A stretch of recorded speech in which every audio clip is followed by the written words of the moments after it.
Bonjour Christophe Guyot. Bonjour Alexandre Motonette. Christophe Guyot, donc team manager de l'équipe GMT 94, célèbre équipe avec 3 titres mondiaux en endurance, bras armé de Yamaha. Aujourd'hui, tu évolues en championnat du monde Superbike avec Philippe Autel donc en Superbike justement et Lucas Mayas en Supersport. On est ici à Jerez pour la finale justement de la saison 2024. C'est l'heure de dresser le bilan. Bon, alors le bilan en Superbike, il va être très bref, parce que c'est dommage, on a un bon pilote. Philippe Autel, c'était vraiment pour moi un bon choix, un bon pilote. Il a une victoire en Moto 3. Il est arrivé en janvier ici à Jerez, des essais incroyables. Il était avec le Catalyst, Jonathan Ray, et puis ça s'est écroulé après Misano. Il y a eu de belles positions, en tout cas en essai et en qualification. Par exemple, à Phillip Island, il est à 3/10 du record de la piste. Et puis ensuite, sur 3 circuits d'affilée, il est top 9 après la FP3, mais ça s'est toujours écroulé en qualification. Une grosse chute à Misano. Est-ce que le problème vient de là? Au mois de juin, on l'a plus jamais revu. Plus aucune performance, il n'y a plus rien. C'est en céphalogramme plat. Comme il ne nous dit rien, on ne sait rien en fait. Est-ce qu'à 27 ans, il peut encore rebondir? Je lui souhaite, c'est vraiment quelqu'un de gentil, de sympathique. Et nous, on a vu la performance, ce qui n'était pas le cas avec le pilote de l'année d'avant. Il n'y avait rien. Là, on a vu vraiment de très belles choses avec lui. Mais en fait, c'est assez surprenant. Quand on veut lui donner un peu de qualif, il veut pas, alors que la communication, c'est pas son fort et on sait pas grand-chose en fait. C'est sûr qu'il critique rien, que ça fait pas de bruit dans le box. À manager, c'est très facile, mais il n'y a pas de résultat. La question avec Lucas Mayas, là, à l'inverse, c'était une super saison pour moi. Il n'a pas eu, encore une fois, il le dit, bon, j'ai pas eu de bol, c'est un peu vrai. On a eu ce podium à Barcelone, mais c'était un podium qui était frustrant parce que pour moi, c'était les 2 victoires qui lui tendaient les bras. Ceux qui ont vu les courses peuvent l'ont vu depuis Jules Cluzel. On n'avait jamais eu un pilote capable de gagner la course.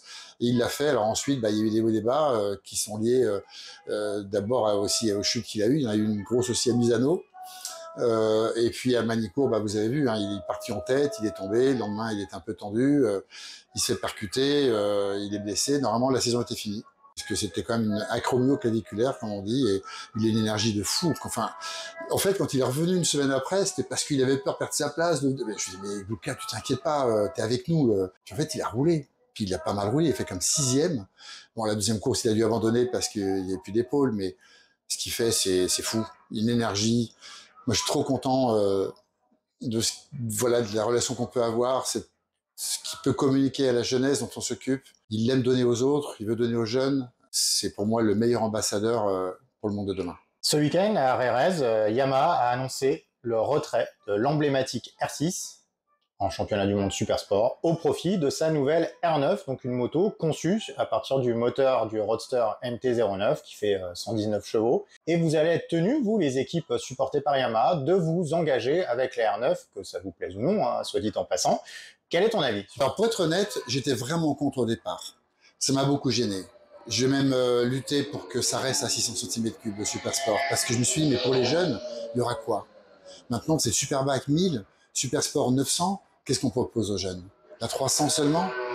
Mais en fait, le monde change, on peut aussi changer, on peut avoir des opinions différentes. Si tout le monde rejoint cette catégorie, si le coût est incomparable par rapport au Superbike qui a déliré, et que la 700 arrive bientôt, et qu'on offre une alternative pour la jeunesse, et que ces motos 900, le Supersport, deviennent le haut niveau, alors on a reconstruit un monde qui est très accessible aussi pour les jeunes. Alors, j'ai changé, non pas d'opinion, parce que j'ai toujours la même, travailler pour les projets en direction des jeunes, mais j'ai vu peut-être différemment les choses. Merci, en l'occurrence, Eric de Seine, Paolo Pavesio, qui avaient la même vision, et ils m'ont aidé peut-être à comprendre ce qui se produisait, ce qui se passait, et en fait, je rejoins à fond ce projet.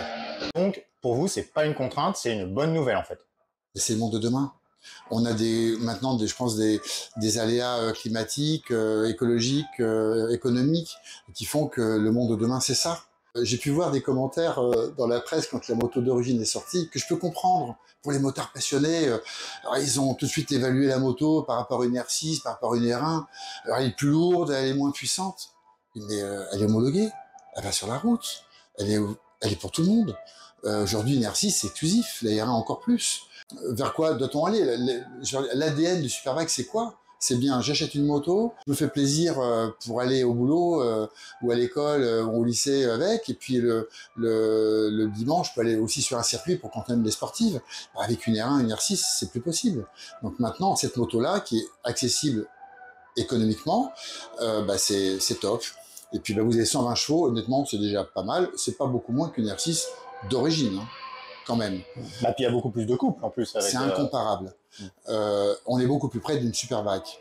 Le monde de demain, c'est aussi le MotoGP qui va réduire la voilure dans 2027. On va passer à 850.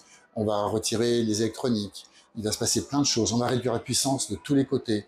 Ça va être le cas en superbike. On a cette sensation, en tout cas au GMT, chez TN4, ceux qui vont s'y rendre, le sentiment d'entrer dans le nouveau monde. Une dernière question, en tant qu'ancien pilier, ancien taulier même j'ai envie de dire de l'endurance, tu dois suivre, j'imagine encore d'un œil avisé la catégorie. Le calendrier 2025 vient d'être dévoilé, il y a seulement 4 dates, c'est pas beaucoup. Par contre, on apprend la création d'une nouvelle catégorie très proche de la production puisqu'il n'y a que uniquement le réservoir d'essence finalement qui va être aux normes endurance avec les raccords. Qu'est-ce que tu penses de cette évolution? Je pense que la question est la même. La raison pour laquelle il n'y a que 4 courses, elle emmène forcément à cette nouvelle catégorie. Cette nouvelle catégorie, pour réduire les coûts, pourrait nous amener à retrouver peut-être dans 2-3 ans un championnat comme on l'a vécu quand l'année où on est champion du monde, par exemple en 2004, je rappelle qu'on a fait 9 courses, dont 4 de 24 heures. C'était Le Mans, Le Bol, le Shortsleben et Spa, et on avait encore 5 courses derrière, 3 de 200 miles, et d'autres de 8 heures, et avec des budgets qui étaient moins importants que ce qu'on a aujourd'hui. Mais il y a eu, après 2004, une inflation, encore une fois, des règlements, des possibilités de mettre des arbres à cames, de préparer des moteurs, et qui ont finalement asséché un petit peu les ressources de toutes les équipes. C'est pour moi aller trop loin. Et le fait d'amener cette catégorie, ça peut amener une bouffée d'air frais énorme et permettre peut-être de reconstruire un championnat avec beaucoup plus d'épreuves dans l'avenir. Donc le mot de la fin, c'est que finalement, le sport doit évoluer vers une approche un petit peu plus rationnelle, pragmatique, accessible. Complètement, et moi je pense qu'on peut faire confiance aux acteurs. Alors bien entendu, il y a quelques factories qui aiment pas qu'on change de truc parce que ça leur va bien comme ça, mais d'être à l'écoute des teams privés, des teams indépendants. Je sais que le promoteur Eurosport Events, à ce niveau-là, l'est. Il organise des réunions. Et puis, Georges Viegas, vraiment, je le dis avec beaucoup de force, et il n'y a rien de politique dans ce que je dis là, parce que c'est vraiment quelqu'un qui est passionné d'endurance, et Dieu sait qu'il est sur tous les grands prix, tous les superbikes, il rattrape pas une course d'endurance, et il fait partie de ceux la Fédération internationale qui ont créé cette nouvelle catégorie qui va de toute façon dans le bon sens. Merci Christophe Guyot.